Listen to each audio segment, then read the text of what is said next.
Hi everyone, this is V for Cinema. I am back again with a ranking video, and those who have watched my short videos would know that I am here to rank all the movies directed by AR Murugadoss. Wait, not all. I am excluding some of it. So which are the movies am I excluding? Of course, I'm excluding those that I have not watched yet, which are Stalin, Sikandar, and also Madharasi. Hope to watch Madharasi soon once released. And also I'm excluding the remakes, which are the Hindi Ghajini, Holiday, and also Akira. So out of the 15 AR Murugadoss movies minus 6, we are left with 9, and those are the 9 movies that I'm going to rank. Let's get started.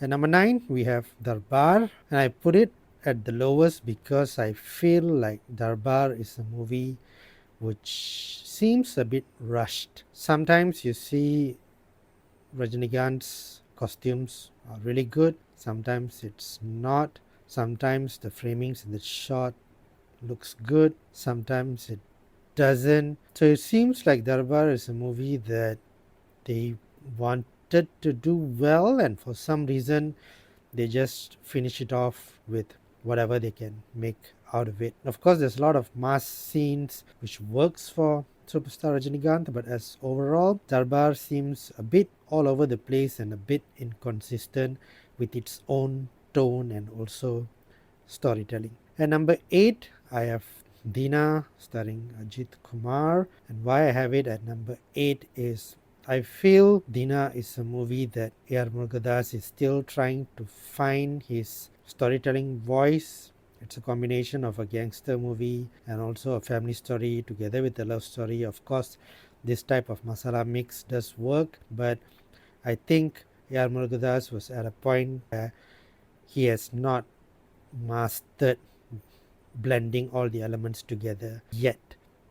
So Dheena always for me seemed like 2 or 3 separate stories happening in one movie, which doesn't get interconnected quite well. And of course, the technical aspect of it was still at a very amateur level where Murugadoss has not upgraded his technical level yet. At number 7, I have Sarkar. And why I have Sarkar at number 7 is the story and screenplay does not gel with the character and characterization being presented.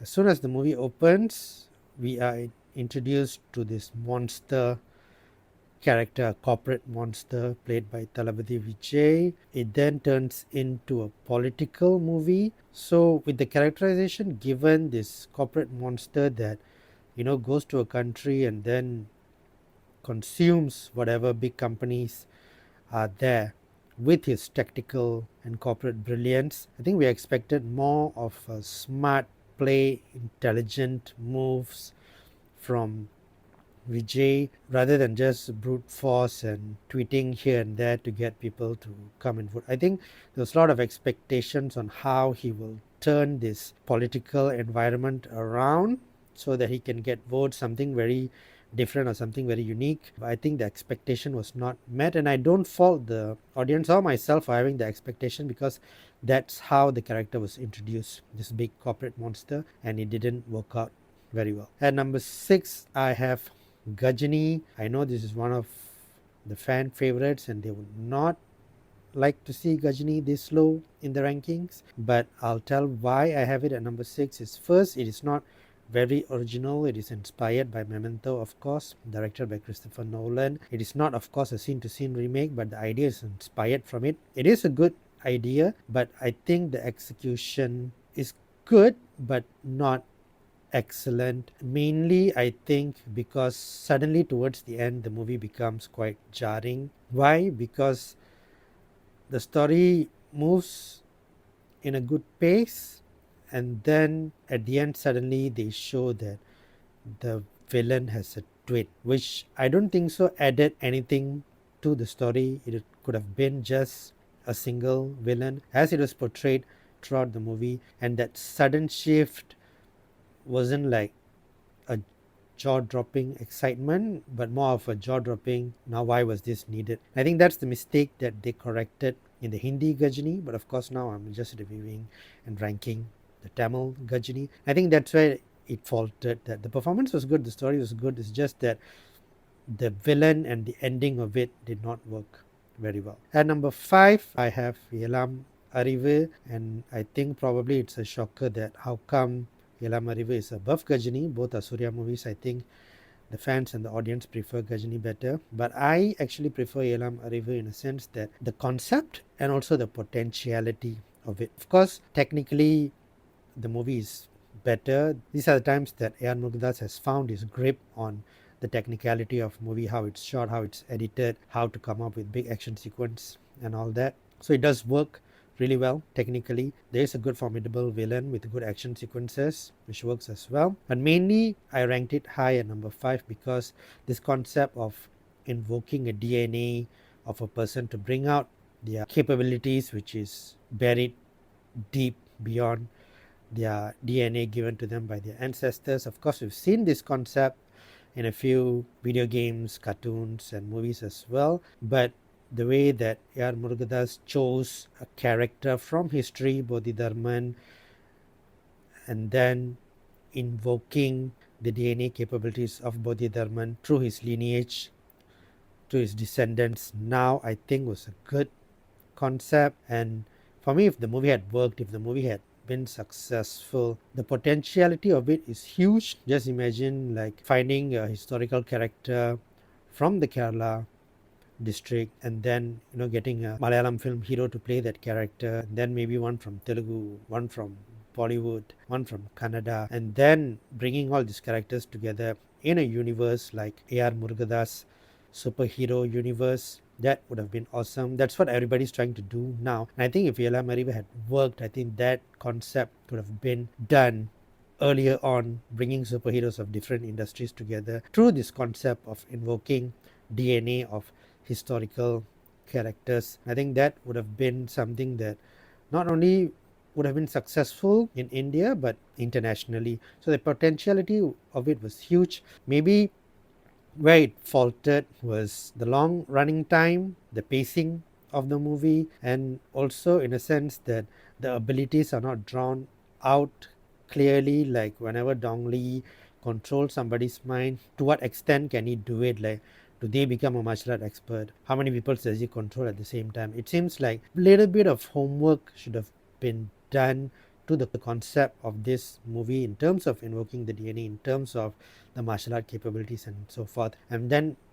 it would have worked really, really well. And I still believe that it had huge potential in terms of becoming a universe. At number 4, I have Spyder. Probably it's a big shocker to everyone because Spyder, it seems, is not very highly rated and it's not very well received by the audience. But I think Spyder is very underrated in terms of it is a good psychological killer investigation movie. We have S.J. Surya who's playing this mad character who just wants to see people die. He gets happiness through seeing people lose their loved ones. This guy is just pure mad and he wants to see people die. And going against a villain who can't be reasoned with, I think really creates a strong villain for a supposedly strong hero. The investigation angle of it is nice. Another thing that I liked about the movie is how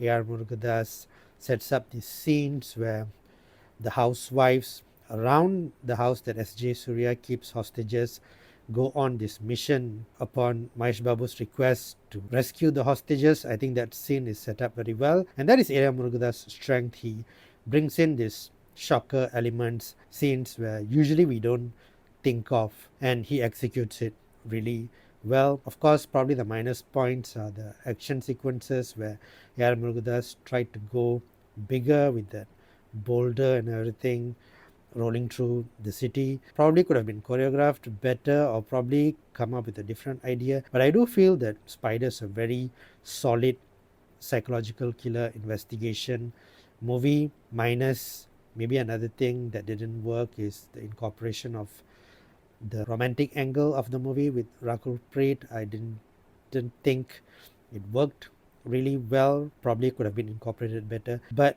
in a whole, I think Spyder is up there as one of AR Murugadoss' best movies, but it just gets overlooked and I feel it's underrated. At number 3, I have Ramanaa with Captain Vijaykanth. It's possibly the OG AR Murugadoss movie that put his name amongst the known directors, and why I feel Ramana is a strong movie, that he takes this concept of corruption, this team led by Vijaykanth who works to eradicate corruption, but there's a clear cut story to it. It's not something that happens overnight or so forth. It is well planned, well executed, something almost in the line of believable, but also carries that mass commercial element as well. It is carried out in a very grounded manner. I love the angle where Yugi Sedu plays this constable driver that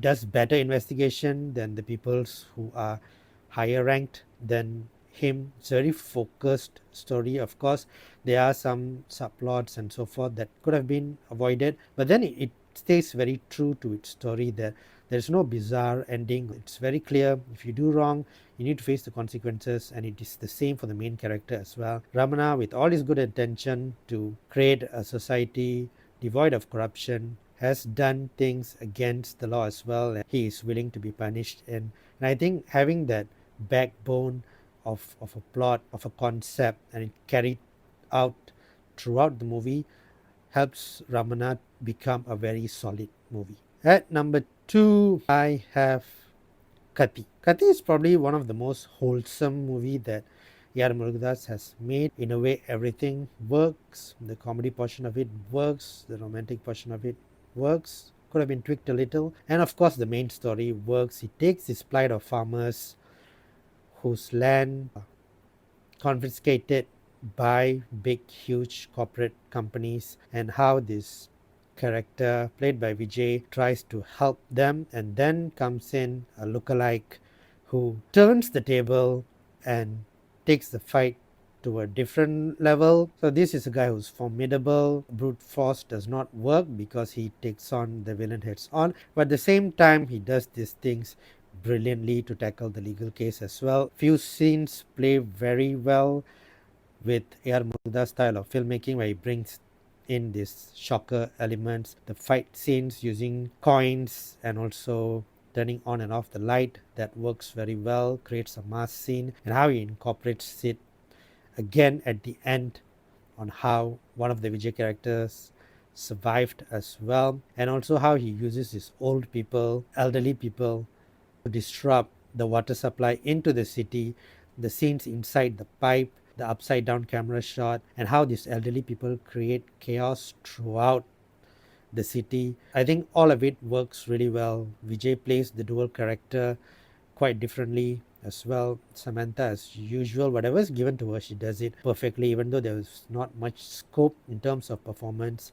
I think she's a very underrated actress who has performed very well across a lot of movies, but I think her potential is huge, and the directors need to give her even bigger, powerful roles, because whatever we've seen from Samantha so far, I believe is just 50%. There's more than that. And she does this cute role very well. The story works, the screenplay works, the pacing of the movie works, and I think Kaththi is a wholesome movie that you can watch again and again. And last, of course, at number 1, I think probably everyone would have guessed it, is Thuppakki, the movie that put not only Thalapathy Vijay but AR Murugadoss on the map throughout India, not only Tamil film cinema. Thuppakki is a movie that is talked about across industries. This is the movie that sent Thalapathy Vijay to the higher tier of heroes. AR Murugadoss as well sent him to the higher tier of directors. It was a blockbuster hit. The story and screenplay works. A concept of terrorism focusing on just the sleeper cells, and how AR Murugadoss incorporates this raw agent in the military who comes for holidays and gets intertwined into this chaos. He does it really, really well. It doesn't feel forced. As usual, the shocker AR Murugadoss elements are there. A few scenes that I can probably point out is the scene where somebody's wallet gets pickpocketed inside a bus, and then this guy starts running, but he is not the pickpocket, and that is an immediate shock point, like why is this guy running now? And that's how he brings it into the story. And another reason why this movie works very well is strong hero needs a strong villain, and this movie probably has the best villain written by AR Murugadoss, played by Vidyut Jamwal. I think he plays it excellently with this very cool and calm demeanor, but he explodes in the action sequences, and I'm very happy to see that Vidyut Jamwal is back in AR Murugadoss movie in Madharasi, so hoping to see his performance. But Thuppakki as a whole, in terms of the technical part, the screenplay part, the story, works very well. Another scene that I'll probably pinpoint is how Vijay takes his team of 12, separating, following 12 sleeper cells and executing them at the same time. A lot of the scenes in this movie work really well. It is grounded, it's realistic, but it also has that mass elements at the same time. Some of the portions, of course, did not sit very well. Maybe some of the comedic scenes with Jairam and also the romantic sequences with Kajal Agarwal, but it probably gives a sense of breather from the already gripping and engaging screenplay. Might have worked for some, might have not worked for some, but that aside, I think Thuppakki is a very solid screenplay driven, technically good movie that deserves to be the number one movie of AR Murugadoss. Those are my rankings. Number 9 is Darbar, number 8 is Dheena, number 7 is Sarkar, number 6 is Ghajini, number 5 is Arivu, number 4 is Spyder, number 3 is Ramanaa, number 2 is Kaththi, and number 1 is Thuppakki. Let me know what do you think of my rankings. What are your rankings? Do you feel whatever reasons that I gave is justified? If not, let me know how you feel in the comments. Feel free to express yourself. I'll see you all in another video. This is VK signing off for V for Cinema.